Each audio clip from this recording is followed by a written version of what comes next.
Assalamualaikum warahmatullahi wabarakatuh.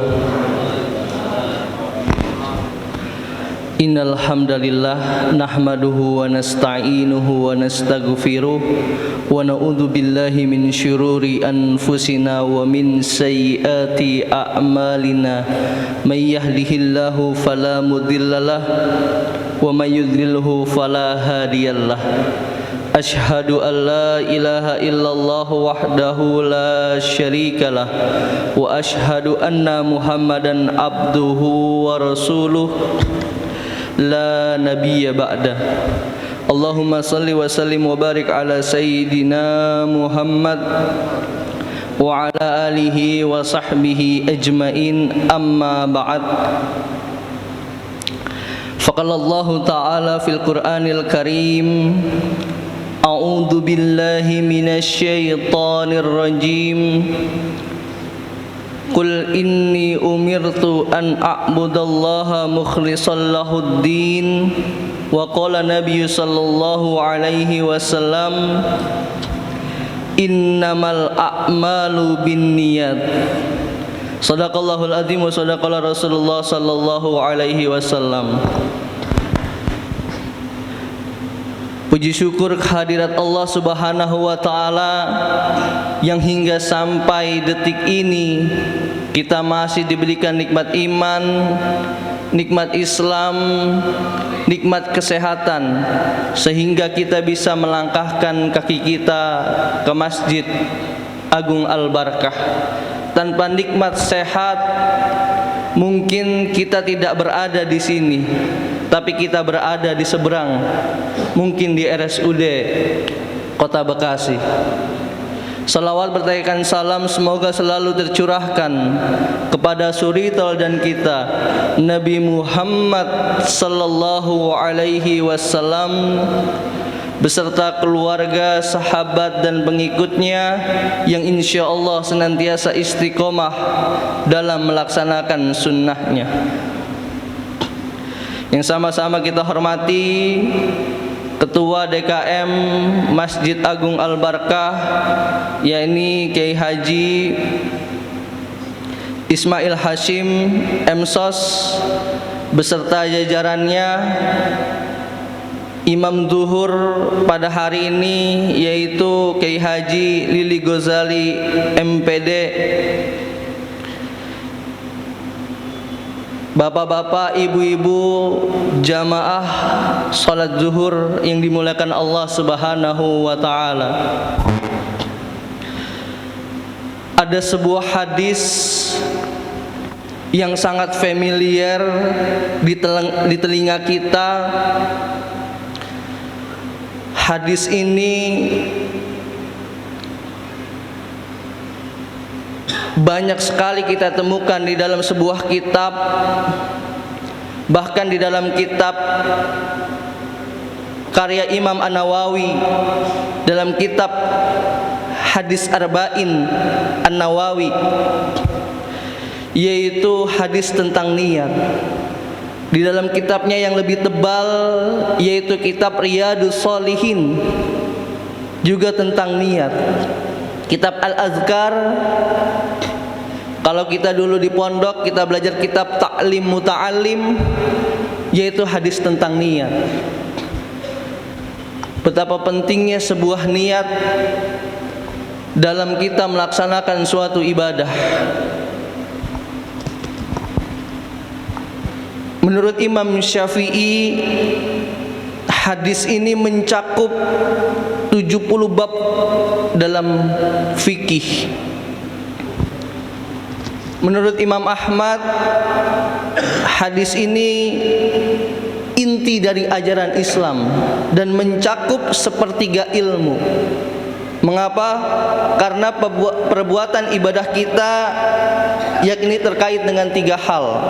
Yang pertama adalah hati, yang kedua adalah lisan, dan yang ketiga adalah anggota badan. Sedangkan niat masuk dalam hati.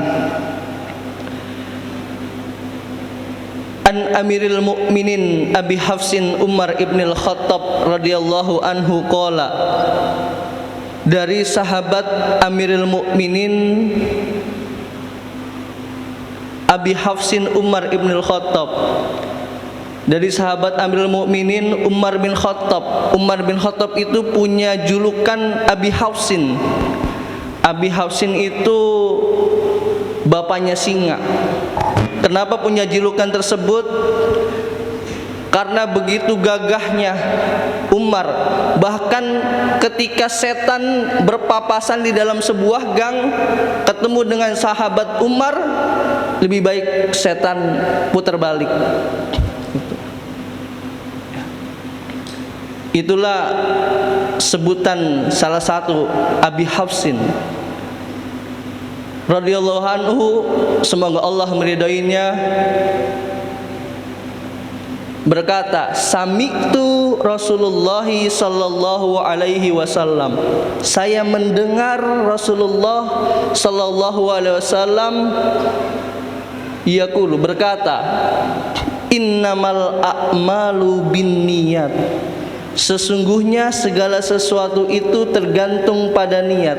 Wa innamal likulli imri'in man nawa, dan tiap-tiap pekerjaan akan dibalas sesuai dengan apa yang diniatkan.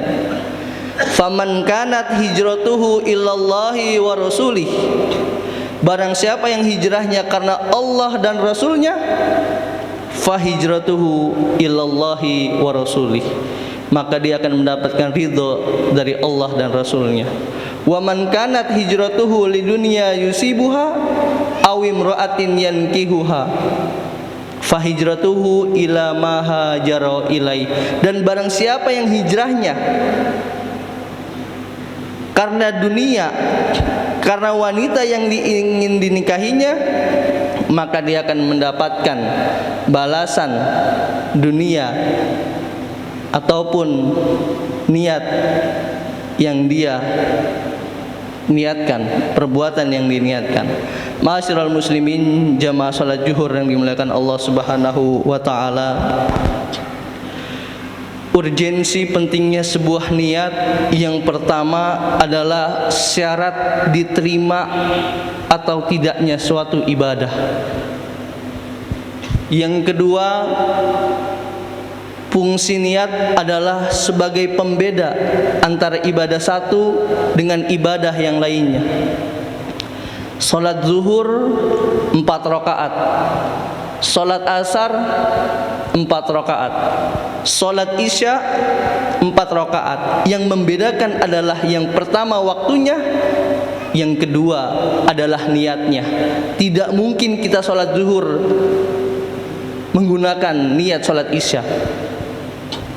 Salat subuh 2 rakaat, salat sunnah qobliyah 2 rakaat, ba'diyah 2 rakaat.